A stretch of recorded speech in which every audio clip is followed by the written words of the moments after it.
এতে কি হচ্ছে?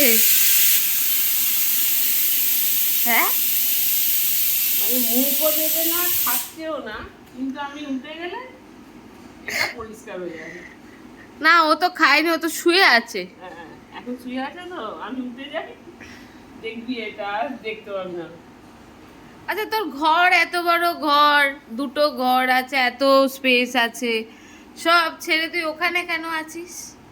দেখ না, খোলার ঘাড়ের ওপর, বটির ঘাড়ের ওপর শুয়ে আছে। মেয়েটা কিন্তু ঘুমিয়ে পড়ছে, ভালো করে দেখলে বোঝা যাবে, চোখে প্রচন্ড ঘুম, কিন্তু চোখটা দেখছিস? বাটির দিকে। ঘুম চলে গেছিস? চোখটা বাটির দিকে। দেখ। ওরকম কোনো ব্যাপার নয়, তাহলে পাহারা হ্যাঁ, দিচ্ছে, এবারের মেয়ে তো পাহারা দিচ্ছে, ওই যদি মানে পাহাড়। কাক ফাক নিয়ে যায় ওই ভয়। আমি উঠে যাই, ঘুম সব চলে যাবে। না না, ওরকম ব্যাপার নেই, ঘুমোচ্ছে।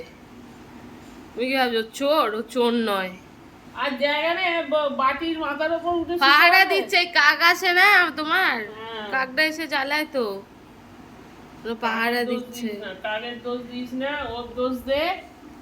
চুপ করো। ও ধোয়া তুলসী পাতা এই যে নয়। এখানে কাক এসে ডাকে, কখনো ঢুকে পড়ে এর ভেতর, তো ও কি করবে? এখানে শুয়ে আছে, এইদিকে মাকেও পাহারা দেওয়া হবে, ওইদিকে কাক এলে তাকেও তাড়ানো যাবে। খোলাগুলো পাড়া দেওয়া হবে।